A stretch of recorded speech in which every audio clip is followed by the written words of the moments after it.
আসসালামু আলাইকুম viewers, welcome back to my channel Momtaz cutting and fashion. আজকে আমি আপনাদের খিমারওয়ালা হেজাব কিভাবে কাটিং এবং সেলাই করবেন সেটা দেখাবো। এটা জর্জেটের কাপড়ে একদম পায়ের পাতা পর্যন্ত যে খিমার পাওয়া যায় সেটা আমি আপনাদের কাটিং করে এবং সেলাই করে দেখাবো। এখানে আমি 3.5 গজ পরিমাণ কাপড় নিয়েছি এবং এর লম্বা হবে 53 ইঞ্চি। তার জন্য আমি 1 ইঞ্চি বেশি নিয়েছি, 54 ইঞ্চি। 54 ইঞ্চি দাগ দিয়ে আমি 2 ভাঁজ করে নিয়েছি। 2 ভাঁজ করে নিয়ে আমি রাউন্ড শেপে কেটে নিব এবং আস্তে আস্তে পিছনের দিকে আমি 1 ইঞ্চি 1 ইঞ্চি করে বাড়াতে থাকব। এবং পিছনের দিকে এখানে আমার কাপড় টোটাল 53 ইঞ্চি হলে পিছনে আমি 54 ইঞ্চি বা 55 ইঞ্চি 2 ইঞ্চি বেশি নিব। তাহলে পিছনের দিকে যে মাথার জন্য উঁচু হয়ে থাকে তাহলে সেটা উঁচু থাকবে না। তো এভাবে আমি পুরো রাউন্ড শেপটা কেটে নিয়েছি। এটা আমার হেজাবটা কাটিং হয়ে গেল।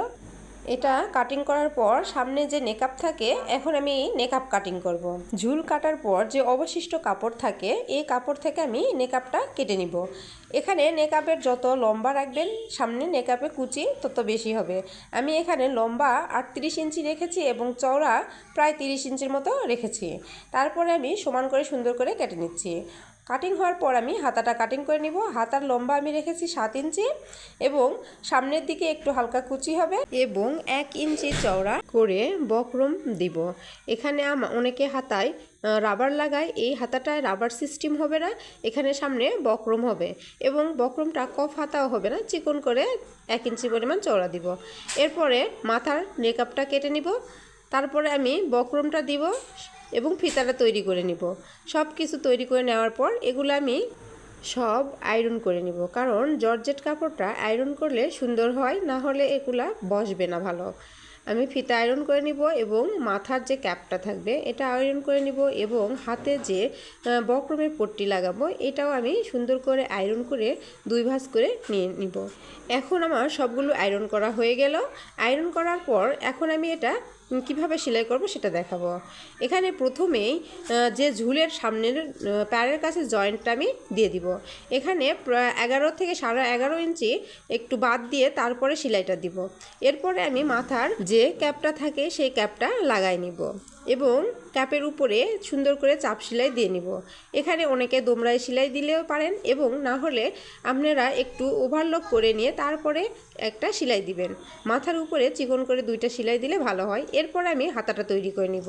আমি হাতাটাও কুচি দিয়ে নিয়ে আয়রন করে নিয়েছিলাম। এরপরে হাতার যে বক্রমে আমি আয়রন করে রেখেছিলাম এই আয়রনের ভিতরে এই কাপড়টা ঢুকাই দিয়ে আমি সেলাই করে নিয়েছি। একইভাবে আমি 2টা হাতা তৈরি করে নিয়েছি এবং এখন হাতা কোথায় লাগাবো, মাথা থেকে ঝুলের একদম মাথা থেকে প্রায় 28 থেকে 27 ইঞ্চি দূরে আমি একটা দাগ দিয়ে নিয়ে 2 ইঞ্চি রাউন্ড করে নিয়ে কেটে নিচ্ছি। এখানে 2 ভাঁজ করে নিয়ে আমি 2 ইঞ্চি কেটে নিয়েছি। আমার 2 পাশে একবারে কাটিং করা হয়ে গেছে। তারপরে এই হাতাটা ওই যে কাপড় কেটেছি সেটার সঙ্গে একটু মাপ দিয়ে নিতে হবে। যদি ফাঁকাটা একটু ছোট হয় তাহলে আর একটু কেটে দিব, আর যদি একটু বড় হয় তাহলে হাতার এখানে বগলের ঘেরে আরেকটু সেলাই দিয়ে খুলে নিব, তাহলে এটার সঙ্গে মেকআপ যাবে। অবশ্যই 2 ইঞ্চির বেশি কাটা যাবে না, একটু ছোট কাটা ভালো, বড় কাটা হলে সমস্যা হয়ে যায়। এরপর দেখেন আমার হাতা কাটিং হয়ে গেছে এবং লাগানোও হয়ে গেছে। এরপরে আপনার সামনের মেকআপটা কিভাবে লাগাবেন এটা যার যার মাথায় একটু দিয়ে পরাই নিয়ে তারপরে কাঁধ বরাবর সুন্দর করে একটা দাগ দিয়ে নিতে হবে। এটা আমি স্কিপ করে গেছি, এটা আমি বলে দিচ্ছি। আপনারা যার যার হেজাবটা মাথায় দিয়ে নিয়ে তারপরে কাঁধ বরাবর দাগ দিয়ে নেবেন। তারপর এই দাগের সোজা সোজা সামনের নেকআপটা লাগাই নিতে হবে। এরই মাঝে তৈরি হয়ে গেল খিমার হেজাব। দেখেন কত সুন্দর লাগতেছে হেজাবটি। আমার এই ভিডিওটা যদি ভালো লাগে অবশ্যই আমার চ্যানেলটি সাবস্ক্রাইব করবেন এবং আমার পাশেই থাকবেন। আল্লাহ হাফেজ।